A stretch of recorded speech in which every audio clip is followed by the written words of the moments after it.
Hi, and welcome to Doorways to Learning, where we open doors to educational marvels all over the world.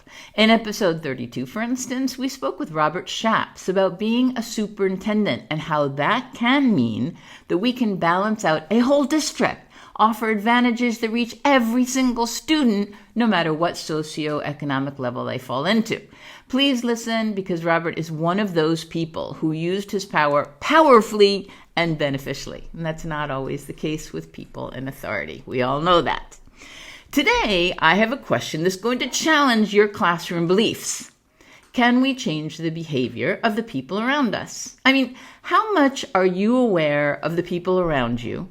And how much do you take into account your own behavior with regards to their best interests? Their best interests. I've been thinking about this a lot recently because I just got back from Finland.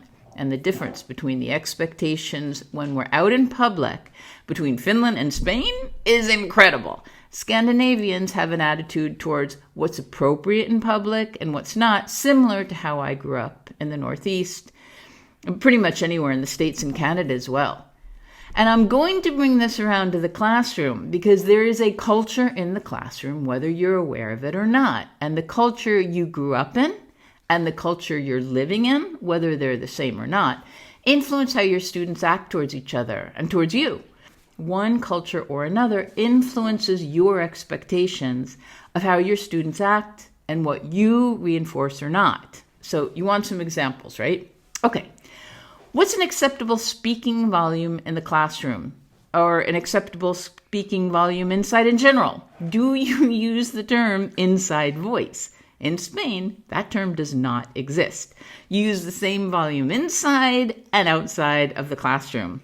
Loud. If students are working in groups, they drown each other out, and a Spanish teacher won't do anything because it's part of the culture, speaking really loudly.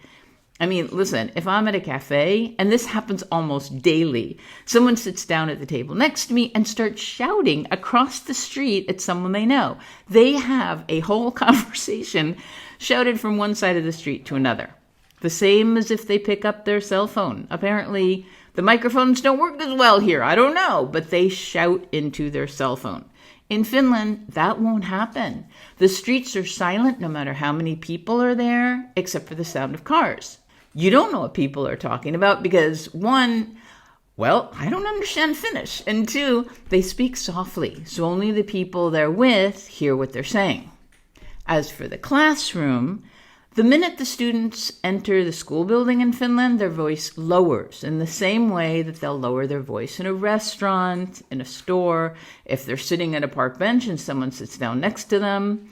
Actually, in Finland, that won't happen because they have a huge personal space zone. But anyway, you get the idea. They are very aware of other people, and their behavior is geared towards not imposing themselves on others. In Spain, that is not what happens. There is a general attitude of loudness, of voice, of body movements, of not monitoring your own behavior to accommodate anyone else. Now, I'm not saying this to be judgmental. It's just part of the culture, and you need to understand it if you're living here or visiting here. Although 20 years later, I still cannot believe the complete lack of awareness of people in the same space. On the street, for instance, a person might run into another person and really knock them to one side and not acknowledge the act in the slightest, either person. Saying sorry is not part of an automatic response, and so it's not expected by either. So what does this have to do with the classroom? Well, I'm North American and I work in Spain. So how many of my expectations in the classroom are ruled by the country I grew up in? And how many are driven by the one I'm living in now? And if I use my culture, the one I grew up in, to measure appropriate behavior of my students, is that fair to the Spanish students? On the other hand, is it fair to them that I don't say anything about behavior that I believe is inappropriate? Because one day they're probably going to leave the country, and everywhere else, their behavior is probably not going to be either the expectation or appropriate. So in the classroom, for instance, if one student walks by another seated in a chair and knocks the chair to one side, let's say involuntarily, do you insist that the student apologize? It is not part of their culture, but it's part of yours. Do you hold them accountable if they spill something on the work of a classmate, accidentally or not?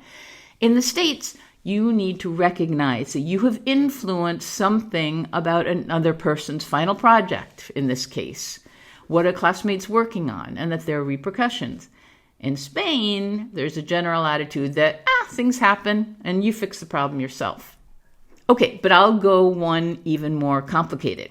You're a North American teacher, for instance, and you see your students, quote unquote, helping each other during an exam. Or you receive an essay from a student that has clearly been written by his older sister. Yes, that happened. And my God, even the parents defended it. So what do? In the States, that's generally an automatic fail. In Spain, that's not an automatic anything. You might say something, you might not. And generally, if you're a Spanish teacher, you give them another chance to take the exam or quiz or write an essay themselves.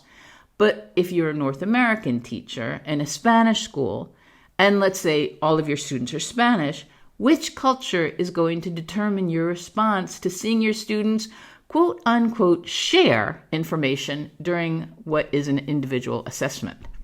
The question here is, how much do we integrate our own beliefs and the beliefs of the society we live in to the culture of the classroom?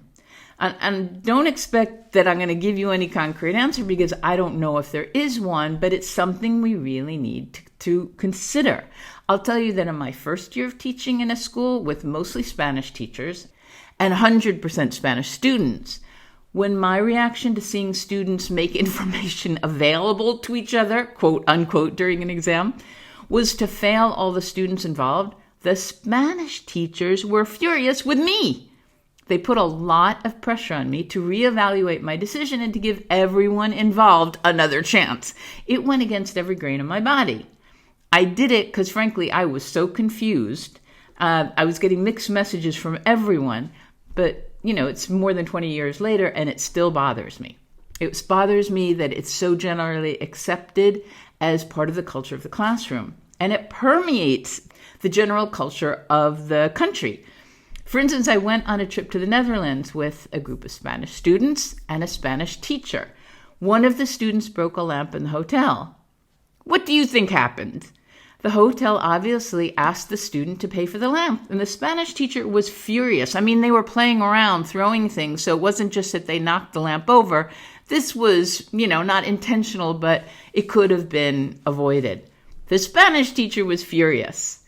So while sorry and please and thank you are not terms that are automatic in Spanish and in Spain, the term pobre is. Pobre means, oh, you poor thing, oh, poor thing. He didn't know what he was doing. Just excuse him. A lack of responsibility is another general understanding in Spain that trickles into the classroom, and it's supported by the teachers. Again, no judgment. It's just part of the culture. People accept it.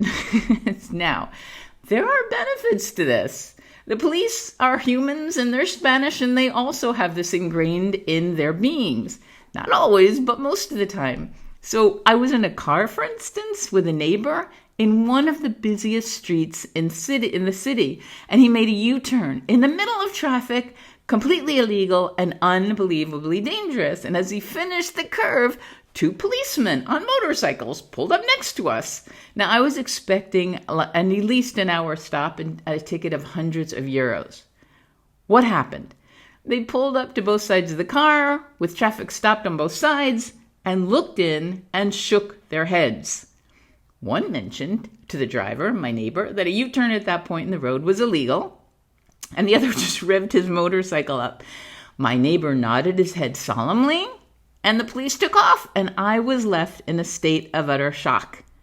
We continued on our way, having saved about a half an hour in traffic because of the U-turn, and none the worse for wear. So there are benefits. But the real question is, aside from enjoying the benefits of leniency in a society, we still need to make decisions in the classroom on the culture we're going to enforce. It's something you may or may not have ever thought about, but whatever way you lean, you're enforcing a society's belief, either yours or the dominant culture. And you need to do this consciously and be comfortable with the repercussions afterwards. Now, I give workshops on norms and consequences that you can include in your classes. And looking at them might inspire you one way or another. I'll put them in the link in the show notes so you can just consider them.